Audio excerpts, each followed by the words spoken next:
Assalamualaikum, welcome po sa Aral 101 page kung saan pag-aaralan po natin ang Arabic grammar.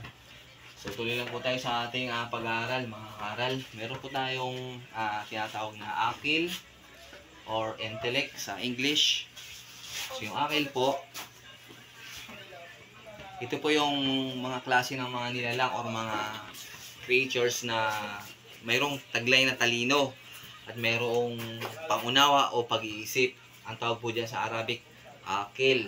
So, meron po tayong example dito, itong nas, or yung people, malaika, angels, jinn, mga hindi natin nakikita na mga creatures. Kung minsan, tinatawag natin sa Tagalog ng mga impacto, lamang lupa, at kung ano-ano pa, maligno.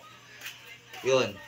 So, dito sa people, meron tayong tabib, or doktor. Meron din tayong shorta, or police. Dito sa malaika o dito sa angels, mayroon tayong malakul mouths or tinatawag sa English na angel of death. Meron ding malakul bok, angel of trumpet. So yun po yung mga example sa angels. At dito sa jinn, meron po tayong tinatawag sa Arabic na shaitan. Shaitan, pwedeng demon or goblin or fairy. At tulad nga ng sinasabi ko, itong jinn, itong unseen creatures na ito, meron din sa kanilang masama, meron ding mabuti. So, yung masama, ang tawag natin dyan sa English demon or goblin. Siguro yung mga mabuting jinn ay fairy. Fairy. Okay?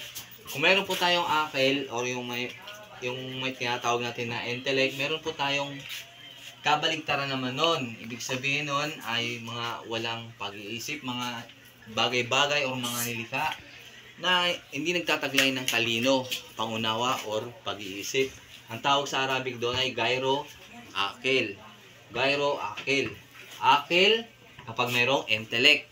Gyro akil kung walang or non-intellect. So meron tayong example, asya, or yung mga bagay-bagay, things or objects.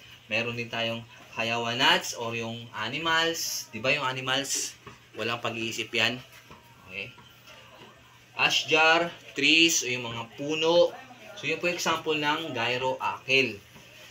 So, dito po sa asya or mga bagay-bagay or mga objects, meron po tayong sayyara or sa English, car, kitab, book.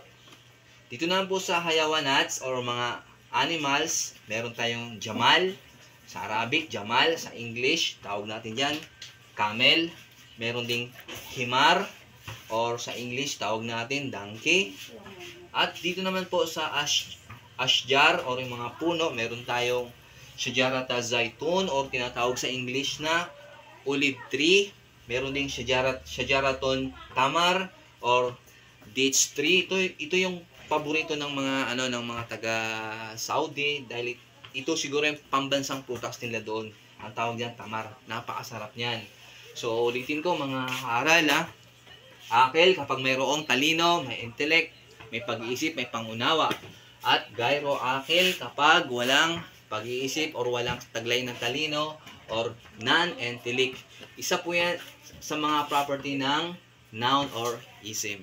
So hanggang sa muling pagkikita, maraming salamat sa panonood. Assalamu ila liqa.